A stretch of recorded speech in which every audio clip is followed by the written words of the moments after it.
Hello everybody and welcome to That's Football. We're back. The international break is over and we are back with a Premier League preview. Will Jurgen Klopp get rid of Ole Gunnar Solskjaer? Some United fans are probably hoping for that. Can it happen? Big weekend. Manchester United versus Liverpool, definitely the biggest, but a lot going on, especially on the month ahead. It's not just about this weekend, it's a big month before that next international break. And on international breaks, I get a lot of people saying, oh, you're always down on international breaks, Mark. Why don't you like international breaks? I'll tell you why I don't like international breaks.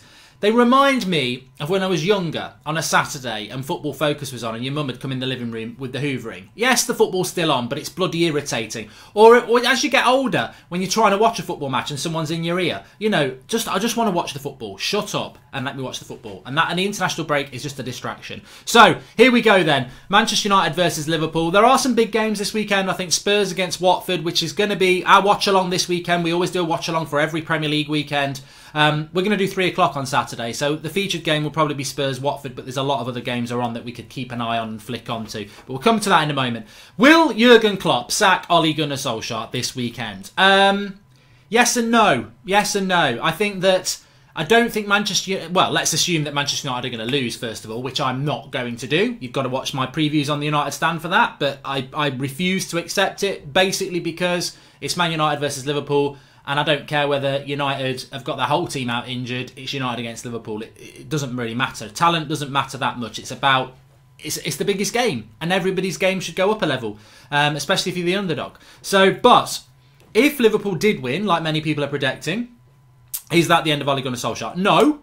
Because the board have no intention of sacking Solskjaer. That's the official line from Manchester United, whether it's through the press or behind the back door. They don't want to sack Ole. They won't sack him if we lose to Liverpool. However, in the long term, I think you basically, if Liverpool were to beat United on Sunday, United have basically handed them the title. And Liverpool fans don't want to hear that. But let me tell you, and this is not about reverse psychology or anything like that. I predicted Liverpool were going to win the title on this channel in August before the season started. If you are 8 points clear... and you've been to Old Trafford and won, and you've been to Stamford Bridge and won, and you've beaten Arsenal at home, how many more losable games have you got with also an 8-point gap? You're not going to lose both games to Man City, but even if you did, you've still got a gap, and City will drop points again.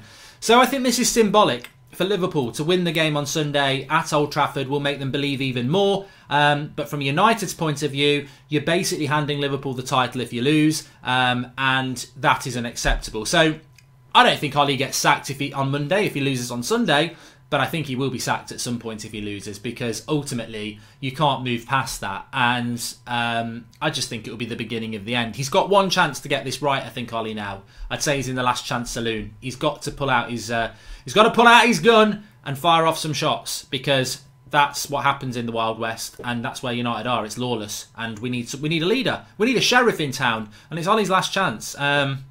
How he gets it, I don't know, but he's got to do it. But one thing United can win, and I've got to bring this, and I really want to thank the guys from 888 Sport for this one this week, because you'll love this one. Robbie Fowler's better than Ruud van Nistelrooy, 100%. Fernando Torres is better than Ruud van Nistelrooy. And want me to carry on? This is very mad. Want me to carry on? This is very mad.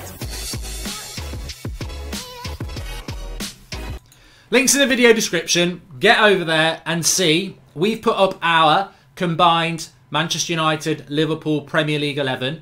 I just love that guy. I mean, I know a lot of Liverpool fans, and they're all right. Apart from who they support, they're all right. And I know Liverpool fans would watch that and go, he's an embarrassment. You know, when it comes to Premier League history, United wiped the floor with Liverpool. But history's history, and Liverpool could say the same about the 80s. It's still history. We're living in the present. But a combined 11 in Premier League history...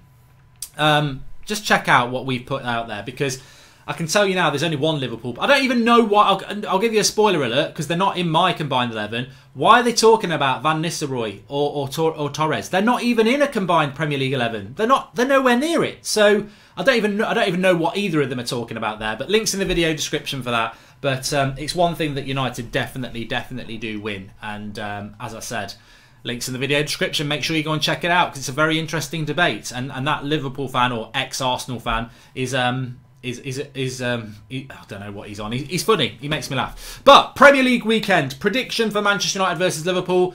I think United are going to park the bus, and I think we're going to get at least. I think it'll be 0-0. I think it'll be 0-0. I don't think it's going to be a good game. I think Liverpool will try to have a good game, but Manchester United are incapable of a good game. We don't have a good game in us, so I don't think it's going to be a spectacle unless Liverpool wipe the floor with us, or United somehow scam a lucky goal and then defend it. But I don't expect a good performance from United. I don't think they've got it in them, and I'll be surprised and happy if they do. So I'd go with a draw in that game.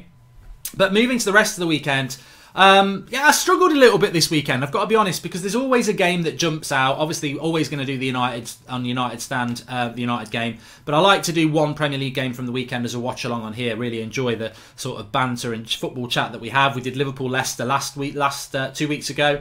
What a game that was. What a game that was. So this week I looked at it and I thought, well, what's the televised game? So Everton versus West Ham on 12:30 at the weekend. I think this is interesting, and it definitely drags Manchester United into it, because if you look at the league table, with regards to the league table at the moment, Manchester United are currently in 12th place, right? So if United lose against Liverpool, they'll still have 9 points. If Everton were to beat West Ham, they would go above United. So that would put United down into 13th. So there is a context there for Manchester United fans, unfortunately. Everton, West Ham. Look, West Ham, I don't think West Ham have won away in a couple of years, have they? Or something ridiculous like that. They've not got a great away record. Everton, Marco Silva, they're in the bottom three. I think he'll be the next manager sacked. Will this be the weekend that Marco Silva is sacked? I've got a funny feeling this will be a draw. I can understand why people say Everton will win, but I've got a funny feeling it will be a draw. I don't think West Ham are as bad as people think. I'm going to go with a draw. So they won't go past United at least. So yeah, I'll go for a draw in that one. Probably 1-1. Then we move to 3 o'clock kickoffs. Aston Villa versus Brighton. Massive game for Villa. Massive result against Norwich. This is another relegation rival. I expect Villa to win this, and I think Villa will win it 2 or 3-0. Very confident about that. Bournemouth, Norwich. Again, both teams, I mean, Bournemouth actually are above Manchester United. Bournemouth are in 10th place anyway. Norwich are in 19th place, with a ridiculously bad goal difference of -11. Only Watford's got worse with -16. I don't think that Norwich are capable of going to Bournemouth and getting a result, so I'm going to say Bournemouth to win that comfortably 2-0. Chelsea, Newcastle, great result for Newcastle against Manchester United, of course, and they currently still sit below Manchester United with 8 points. I don't think they're going to get anything at Stamford Bridge. Good fixture for Chelsea to have. A few injuries over the international break, but this is an ideal game for them. So I would go with Chelsea to win that 3 or 4-0. Newcastle aren't that good. United just made them look good. Newcastle fans know that themselves. And then the big one, this is the game we're going to... So basically we've got Wolves, Southampton, Tottenham, Watford, Leicester, Burnley, Chelsea, Newcastle, Bournemouth, Norwich and Villa, Brighton. All 3 o'clock kickoffs. So a lot of 3 o'clock kickoffs. So we're going to do a watch along at 3 o'clock on Saturday. I've not totally made my mind up yet, but it will either be Chelsea, Newcastle, Tottenham, Watford, or Leicester, Burnley. I'm quite interested in the Leicester game. So Leicester against Burnley first. I expect Leicester to win this. This is the sort of game that Leicester have got to win. If Leicester really want to fight for top 4, they've got to beat Burnley at home. Going to Liverpool and nearly getting a point, going to Manchester United and being unlucky to lose, beating Spurs at home, yeah, you're competitive against the top 6. That's good. You've got to beat your Burnleys at home. And it will be a tough game, and I'm going to go Leicester to win 1-0. But Leicester's season rests more on these games than it does on the games against the top 6. Spurs-Watford is going to be our feature game. Spurs absolutely dreadful at the moment. Watford bottom of the league with a -16 goal difference. You'd say Spurs are going to win this, but you can't definitely guarantee it. So I'm going to go Spurs to win that 2-0. And Wolves against Southampton. Are Wolves resurgent? Southampton seem to be getting dragged down into a relegation battle. They've got a good manager. They've got a good team ethic. They just can't score goals, and he hasn't got good enough players. So I think Wolves, with no Thursday night football, with international break, I think that Wolves will get a win here. And again, I'm going to go 2-0. And then the 5:30 kickoff is Palace against Man City. I know last season Palace won at the Etihad, but I think that Man City will be raring to go now, especially after losing last time out, which is just bloody ridiculous, wasn't it? So I'm going to go with losing to Wolves at home as well. I mean, that was just shocking. Liverpool hands will be rubbed together for the last 2 weeks, won't they? Maybe even more on Sunday. But yeah, I fancy Man City to win that one 3-1. Then we go to Man United Liverpool, the only Sunday game, and that's 4:30. I don't know why they're kicking it off at 4:30 when it's the only Sunday game. Why it can't be a 4 o'clock kickoff, I don't know. We seem to be getting into this new arena of 4:30 when it was always a 4 o'clock kickoff. I don't get that. There's no other Sunday game, so why are we not kicking it off at 4 o'clock? That would be a draw, I think. And then Sheffield United Arsenal on the Monday, which I think again is a good result for Arsenal. Arsenal starting to move up through the gears into that top 4 spot, and this would be the perfect game for Arsenal to go and get another 3 points. Sheffield United, they might have a little bit of a bounce. I think Sheffield United are getting into that routine now of, you know, that bounce of coming into the league and full of energy. They don't really have the talent, but full of energy, well organised. But I think they're going to start to get ground down now as the repetitive nature and the Premier League kicks in. They've had 2 weeks off. There might be a little bit of a sting in the tail for Sheffield United against Arsenal, but I expect they'll fancy it more than they would against Liverpool, and they still lost to Liverpool. So I think Arsenal will win that one. And again, I think Arsenal have got goals in them, so I think I could see this game maybe 2-3 2 or 3-0 to Arsenal, really. I think they'll be comfortable.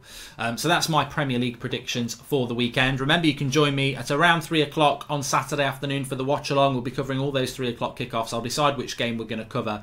I'm tempted to do Leicester-Burnley. I'm tempted to do Chelsea-Newcastle, but I'm looking more at Tottenham-Watford at the moment. But we can change on the day for the better game. That's absolutely fine. Please smash a like. Make sure you subscribe if you're new. And also, remember, I'll play it to you again. Robbie Fowler's better than Ruud van Nistelrooy, 100%. Fernando Torres is better than Ruud van Nistelrooy. And want me to carry on? This is very mad. Want me to carry on? This is very mad. Links in the video description. Get over there. Check out my combined Premier League all-time Manchester United 11. Very interesting debate to be had. Check over the links in the video description and have your say. I'll speak to you all soon. Thanks for watching.